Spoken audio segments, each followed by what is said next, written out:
Brigadier Gininda, he was in charge of everything. Yeah, he told us a lot of things. But yeah, there are some of the things that I want us to talk about based on what Brigadier Gininda told us today. Just few things that I want us to talk about that I found them weird. I found them very strange. I found them um, a bit problematic, yeah, I must say. Yeah, so listening to him, he follows the transaction that were made by accused number one, and I asked myself a question. We need to know exactly if you are saying this transaction was made by accused number one. You are trying to prove a point that isn't. Look, he was around Johannesburg, and that's a point that he was trying to nail today. That no, this accused was around Johannesburg at the time of the offense, even after the offense, because I think is it 2015, right? Senzo Meyiwa died in 2014, so he's trying to prove that point. However, there is a problem in proving that thing, a very serious problem. You will remember that Stein, basically, he once came to court and said, accused number five called Kelly Kumalo. And the question that was asked by Advocate Mshololo was, is it a criminal offense for accused number five to have a conversation with Kelly Kumalo? And, the answer was, no, it is not a criminal offense. So then, if it's not a criminal offense, why are you telling us that they had a conversation? They are trying to prove a point that they know each other. Then the question was, if they know or if they had been in contact with each other before and it's not a criminal offense, how does it help in making sure? How does it help in making in nailing them, saying that they communicated and conspired against Senzo Meyiwa and thus Senzo Meyiwa died? That answer couldn't have been, nobody could have answered that question. Remember that it even went to an extent, or I think it's Advocate Mshololo way, she even went to an extent of saying, if, for instance, we don't know what was their conversation all about, we don't have the context and the content thereon between their calls, we can't listen and say, oh, you called so and so and this is what you said. Now today you come back and you tell us that they called each other, but there's nothing, we know nothing about their conversation. That becomes a problem. I thought if you pay attention to what Gininda does, basically it's almost the same as that. But I'll show you something. Before I can definitely show you something, I will also want to tell you something. And that thing is, we are on our journey to 60,000 subscribers. Kindly do the honorable thing and do this. If you are not yet subscribed, what are you waiting for? Come on, good people, because to subscribe it is free, to like the video it is free, to comment in the comment section below it is free of charge, to click the notification bell it is free of charge, to share this video it is free of charge, to watch this video until the end it is free of charge. Also, good people, come on, to watch the ads it's free of charge, and that's how you financially contribute to this YouTube channel. Speaking about financially contribution to the channel, you can become a member of this YouTube channel from as little as 20 Rand a month. You can also use the super thanks button. In case you don't want to do that, guys, there is a way where you can use my media company banking details to donate to the channel, and you know what I'm saying, will bring you more, and also guys want to buy more equipment. So the power is in your hands. Please do the honorable thing as we proceed. Okay, so I'm gonna have to take you to a journey, and in this journey, this is what I want you to do. Do you remember? I think it's a journalist from SABC who got robbed, and as they got robbed, these guys, they took everything. They forgot that the camera was recording. But unfortunately, the camera did not record them as they were being robbed. They only recorded them and these guys as they are approaching these people, or like the workers of SAPC, including a journalist. I remember listening to a lawyer, an advocate to be specific, who said, if I were to represent these people, I will win because there's no evidence that they are the ones who actually robbed these people. Remember, the video or the camera shows you, it shows them approaching these people, but it doesn't tell us what actually happened. If you understand that, and then I'm going to give you the second example. My sister she did an operation, so she can't even drive. It's been weeks.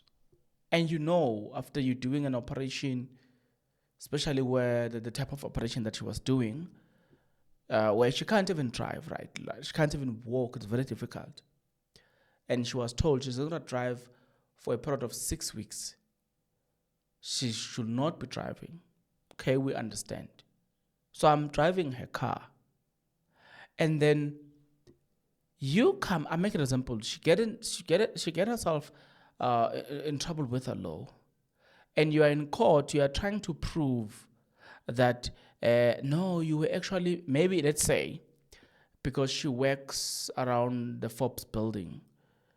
Maybe let's say you are trying to prove that around Sentin, something happened. As you are trying to prove that, you bring the tracker record. The tracker record will show the car around Sentin.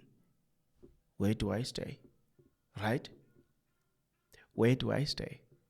If you know where I stay, and then you're looking at the tracker record, it will make it look like, she was driving around, but I'm the one who's driving the car. Right? I'm the one who's driving the car. So the tracker record will... the thing is, if the tracker record doesn't show the driver, then it's something else. And there's something else that I want to show you. But bear in mind what I just said to you. I'm the driver of her car, still driving her car, while she is doing this, while she's healing from the operation. Back in the days, it's still happening today. Back in the days, this is what used to happen, and this is what is still happening. People will have their cars with their wives, and some of them, when they get paid, the money goes to the wife, to the car, obviously to your bank account, right? But the card is not with you, it's with your wife. So if you follow the transaction, you think you are following me. Basically, you are following the activities of my card. But it doesn't mean that I'm there. It really... Yes, the card belongs to me as the husband, but it doesn't mean that I'm there. So I get where they are, what it's trying to do. I'm just showing you that there's also this side. And just to give an example, the other time, somebody gave me a car, not my sister, and she asked me to drop something in Limpopo, but we are in Joburg. So this person asked me to drop something in Limpopo, Tzanini. To an extent that this person gave me her card and said, this is the card, tollgate and petrol, use my card. I'm covered for the weekend, so I don't need to use that card. So this is me driving alone down and coming back with the same car, right? The other time I dropped this person in Zanini and I came back to Joburg with the car alone. So if you follow the movement of the car, it will say I am in Joburg. It will say the owner of the car is in Joburg. When in actual fact, the owner of the car is in Zanini, but the car is driving back to Joburg. Does it mean that the person was at Joburg? No. One will look at the consistency of this and say, how do you then prove the consistency of this? Look at this.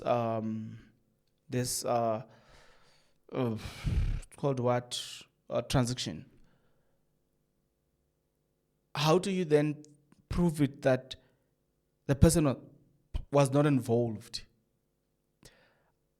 I don't know how you can do so, but I definitely know that in some instances, just because it looks like I was there doesn't necessarily mean I was there.